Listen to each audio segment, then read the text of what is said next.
So, as you guys know, these old GMC Yukons have, well, at least the Denali's, have a 6.0 V8. So that's relatively a big motor, which means a lot of heat, right? So we gotta figure out different ways to cool this thing down. These things have a mechanical fan. So as the engine revs higher, the fan goes faster to cool it down. But what we're gonna do is we're gonna add a brand new slim electric fan. It's gonna be an auxiliary fan from Mishimoto. And it's gonna go on the back side of the radiator between the mechanical fan and the radiator. We're just gonna hook it up to the switchboard that's inside. Yeah, let's jump into it.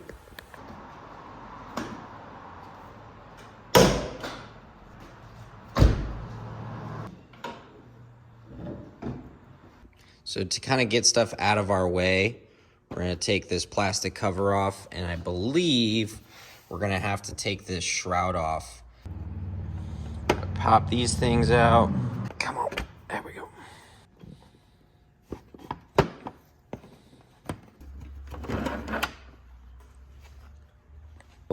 This might be a little harder than I thought, but it looks like we're gonna have to take the intake box off and just kind of take this silencer off.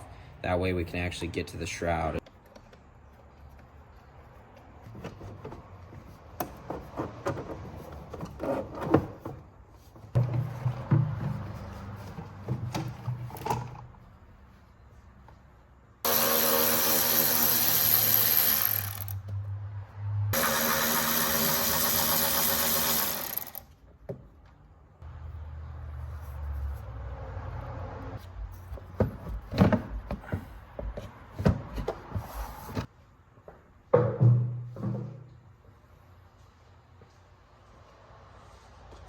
So I figured out that you only have to take off the top part of the shroud. So there's a bunch of little clips that you can undo, and we take half of it off.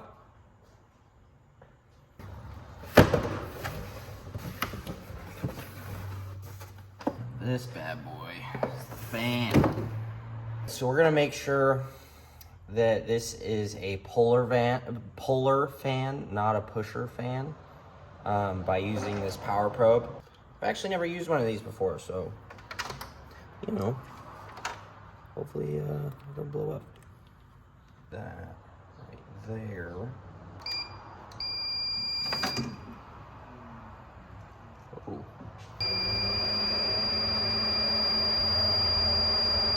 So yes, this is a polar fan, not a pusher fan. If we wanted to change it to a pusher fan, we would just literally undo this nut right here, and then we would flip the fans around, or the fins around, and then it would be a pusher fan. So, but yeah, that's how you test if you got the right one. Now let's look at some instructions how to mount this thing correctly.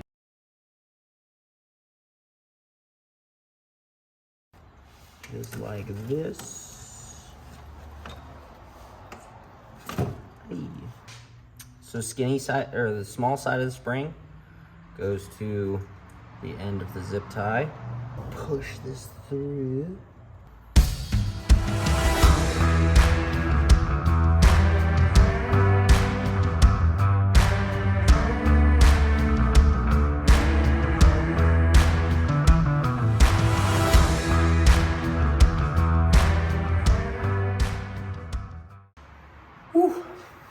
All right, so now it's time to wire it in. We will be putting the shroud, the top part of the shroud back in and drilling a hole. That way we can run the wires away from these fans to make sure nothing gets caught up and messed up. Now we're gonna be hooking it up to the aux beam switchboard that's on the inside.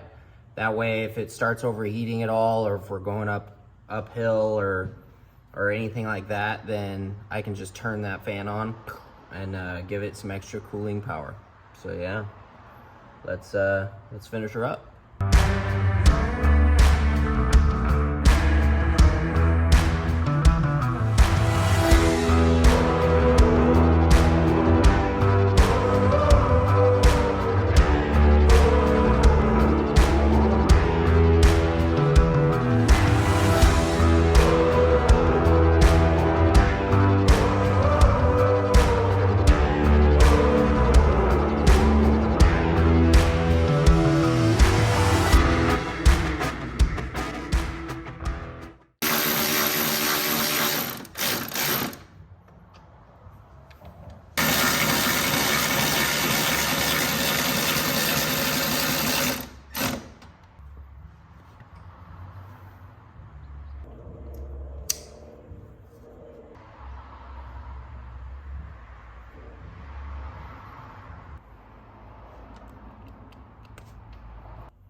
All right, so I got her all wired up.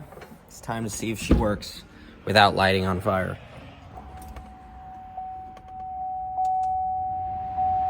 Woo! I hear it.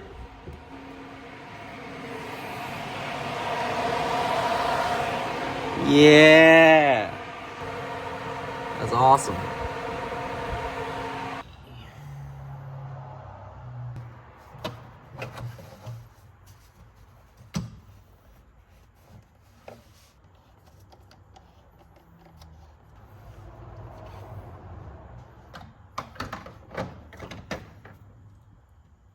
Not too shabby. It wasn't too hard to put on. I mean, it's really not that difficult. The only thing was the mount, the universal mount that you can buy with the fan. That's like $12. The zip ties and stuff, it's just really hard to mount them between the AC condenser and the radiator. It's just really hard to get in there and put the locking part of that zip tie on. But other than that, it really wasn't too bad. And yeah, I'm hoping it keeps this thing real nice and cool. And yeah, see you guys next time. Adventure Friends out.